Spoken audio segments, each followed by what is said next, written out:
ഉത്തരം നാളിൻ്റെ അവസാന 45 നാഴിക, അത്തം ചിത്തിര ആദ്യ 30 നാഴിക. ഇത്രയും ചേർന്ന കന്നിക്കൂറുകാരുടെ ജൂൺ മാസത്തിലെ ഫലം നോക്കുമ്പോൾ 11ാം ഭാവത്തിലോട്ടാണ് വ്യാഴം വരുന്നത്. അത് വളരെ അനുകൂലമാണ്. പ്രത്യേകിച്ച് ഉച്ച രാശിയും കൂടിയാണ് വ്യാഴത്തിൻ്റെ. അപ്പോൾ നിങ്ങൾക്ക് എല്ലാ രീതിയിലും അനുകൂലമായിട്ടുള്ള മാറ്റങ്ങൾ ഉണ്ടാകുന്നതായിട്ട് കാണുന്നുണ്ട്. മനസ്സിൻ്റെ ആഗ്രഹങ്ങൾ പൂർത്തീകരിക്കാനുള്ള അവസരം ലഭിക്കുന്നതാണ്. സാമ്പത്തിക നേട്ടങ്ങൾ കൈവരും. വളരെ പുരോഗതി ലഭിക്കും. നൂതനമായ ഒട്ടേറെ ആശയങ്ങൾ ആവിഷ്കരിച്ച് നടപ്പിലാക്കാൻ കഴിയും. എല്ലാ രംഗങ്ങളിലും നിങ്ങൾക്ക് അഭിവൃദ്ധി ഉണ്ടാകും. പുതിയ ജോലിക്ക് ശ്രമിക്കുന്നവർക്ക് അത് സാധിക്കുന്നതാണ്. ആഗ്രഹിക്കുന്നത് പോലെ നല്ല ജോലി ലഭിക്കാൻ ജൂണിൽ നിങ്ങൾക്ക് അവസരം കിട്ടും. വിദേശ തൊഴിലിന് ശ്രമിക്കുന്നവർക്ക് അതിനും സാധിക്കുന്നതാണ്. അന്യദേശങ്ങളിൽ വിവിധ മേഖലകളിൽ ജോലി ചെയ്തുകൊണ്ടിരിക്കുന്നവർക്ക് അനുകൂല സാഹചര്യങ്ങൾ ഉണ്ടാകും. നിങ്ങളുടെ കർമ്മരംഗത്ത് ഇപ്പോൾ തന്നെ അനുകൂലമായിട്ടുള്ള മാറ്റങ്ങൾ പലതും ആരംഭിച്ചിട്ടുണ്ടാകാം.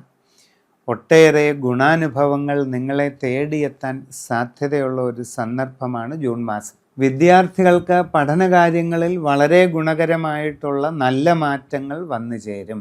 കച്ചവടക്കാർക്ക് നല്ല സാമ്പത്തിക പുരോഗതി കാണുന്നുണ്ട്. നിങ്ങൾക്ക് നിങ്ങളുടെ കച്ചവടം വിപുലീകരിക്കാൻ കഴിയും. നിങ്ങളുടെ കച്ചവടത്തിൽ കൂടുതൽ ആശയങ്ങൾ കൊണ്ടുവരാനും നടപ്പിലാക്കാനും കഴിയും.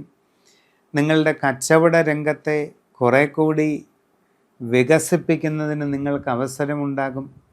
ഇതുവരെ പ്രവേശിച്ചിട്ടില്ലാത്ത പുതിയ മേഖലയിലേക്ക് നിങ്ങളുടെ കച്ചവടം വ്യാപിപ്പിക്കാനായിട്ട് സാധിക്കും. സാമ്പത്തികമായി വലിയ വളർച്ച നേടാനുള്ള അവസരമാണ് നിങ്ങൾക്ക് കിട്ടുന്നത്. സ്വയം തൊഴിൽ ചെയ്തുകൊണ്ടിരിക്കുന്നവർക്ക് ഒട്ടേറെ പേർക്ക് ഗുണങ്ങളുണ്ടാകും. തങ്ങൾ പ്രവർത്തിച്ചു കൊണ്ടിരിക്കുന്ന മേഖലയിൽ കൂടുതൽ വളരാൻ കഴിയും, കൂടുതൽ വികസിക്കാൻ കഴിയും, കൂടുതൽ സ്ഥിരത കൈവരിക്കാൻ കഴിയും, കൂടുതൽ പുരോഗതിയും നേട്ടങ്ങളും ഉണ്ടാവുകയും ചെയ്യും. ഔദ്യോഗിക രംഗങ്ങളിൽ പ്രവർത്തിക്കുന്നവർക്കും പൊതുവെ തൃപ്തികരമായ സാഹചര്യം ഉണ്ടാകും. ആരോഗ്യപരമായ കാര്യങ്ങളിൽ കൂടുതൽ ശ്രദ്ധയും സൂക്ഷ്മതയും വേണം. വലിയ ദോഷങ്ങളൊന്നും കാണുന്നില്ല. ചെലവുകളുടെ കാര്യത്തിൽ പ്രത്യേകം ശ്രദ്ധയുണ്ടായിരിക്കണം. പണം ഉപയോഗിക്കുന്നതിൽ നല്ല സൂക്ഷ്മത വേണം. സാമ്പത്തിക ഇടപാടുകൾ ശ്രദ്ധിച്ച് നടത്തണം. പ്രധാനപ്പെട്ട കാര്യങ്ങളിൽ തീരുമാനമെടുക്കുമ്പോൾ വളരെ ആലോചിച്ച് എടുക്കേണ്ടതാണ്. ഗൃഹനിർമ്മാണവും മറ്റും നടത്തുമ്പോൾ വളരെ സൂക്ഷ്മതയോടുകൂടി ചെയ്തില്ലെങ്കിൽ പാഴ്ചെലവുകൾ വർദ്ധിക്കുന്നതിനും നഷ്ടങ്ങൾ ഉണ്ടാകുന്നതിനും വളരെ സാധ്യതയുള്ള സമയമാണ്. എല്ലാ കാര്യങ്ങളിലും വളരെ ജാഗ്രത പാലിക്കേണ്ടതാണ്. കുടുംബത്തിൽ സ്വസ്ഥതയും സന്തോഷവും നിലനിൽക്കുന്നതാണ്. സംഭാഷണത്തിൽ കുറച്ചുകൂടി കരുതലും മിതത്വവും ശീലിക്കുന്നത് നല്ലതാണ്.